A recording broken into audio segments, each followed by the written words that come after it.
고 최상병 수사 외압 의혹과 관련해서 이 핵심 인물들이라고 하는 사람들, 그 임기훈 당시 국방비서관하고 김기환 해병사령관, 그러니까 이 두 사람이 최소 7차례 통화를 한 사실이 이미 군 검찰에선 인지를 하고 있었다.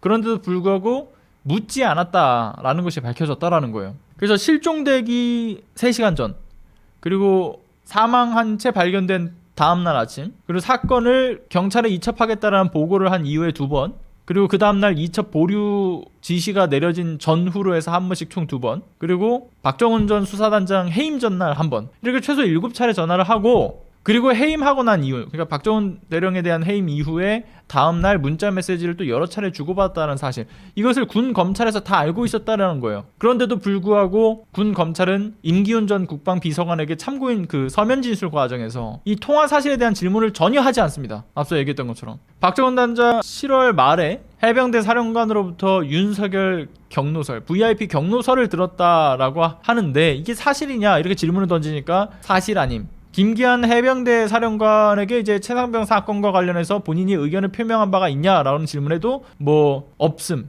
이런 답변만 있었을 뿐이지 그 시점에 두 사람 간에 어떤 내용으로 통화를 했는지에 대해서는 전혀 묻지 않았다라는 거예요.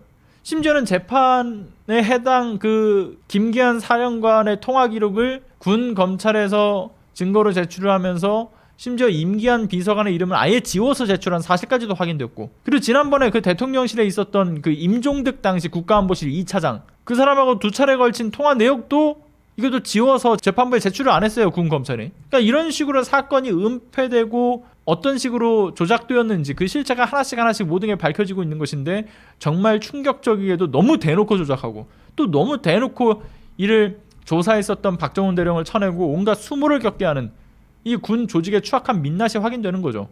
그런데 이런 와중에 작년 11월 임기훈 비서관, 지금 이 핵심 인물이라고 하는 임기훈 비서관이 국방대학교 총장 자리로 영전을 해요. 그리고 윤석열이 대통령실로 불러들여서 삼점검 그 수치를 수여를 했다라고 알려져 있죠. 이걸 축소 은폐하는 데 있어서 역할을 했으니까 고생했다라고 상을 주는 겁니까? 뭡니까? 그 핵심적인 인물인데. 그리고 설 연휴에는 해병 부대에 방문을 해가지고는 그 장병들과 만나서 히히덕거리고, 장병 부모님들과 영상통화 연결해서 장병들 건강하게 잘 지내고 있으니까 걱정하지 말아라.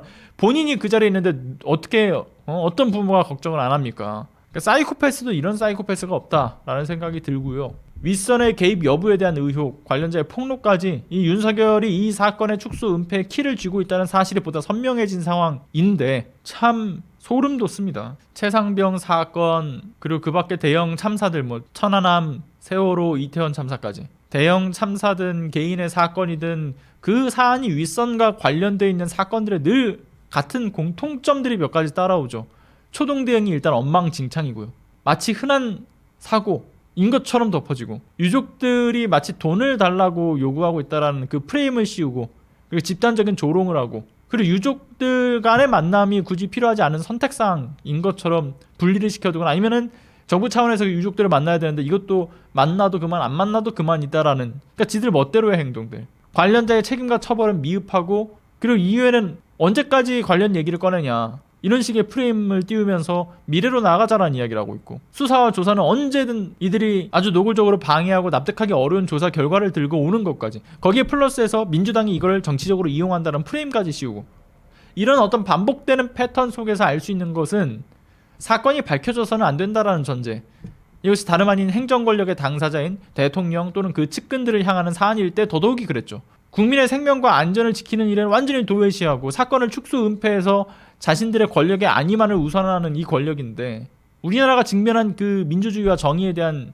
이 시민 권력에 대한 아주 위험하고 무모한 도전을 저 권력들이, 적폐 기득권들이 이 무모한 도전을 하고 있는 일에 대해서 우리가 결코 묵과해서는 안 되지 않겠습니까? 그래서 이번 총선에서의 어떤 정권 심판, 그 정권 심판이 정말 무거운 철퇴의 성격을 지닌 수많은 이유가 있겠다마는 이 사건 역시 총선 심판과 더불어 정권을 끌어내릴 사유로 매우 충분하다, 이렇게 생각하고요.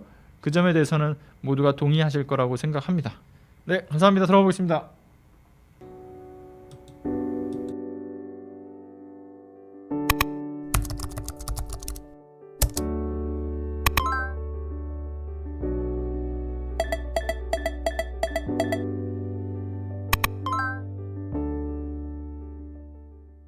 안녕하세요. 시사발전소 소장 한지입니다. 시사발전소는 진실을 찾는 민주언론으로서의 역할을 다하기 위해서 다양한 방법으로 활동을 이어나가고 있습니다.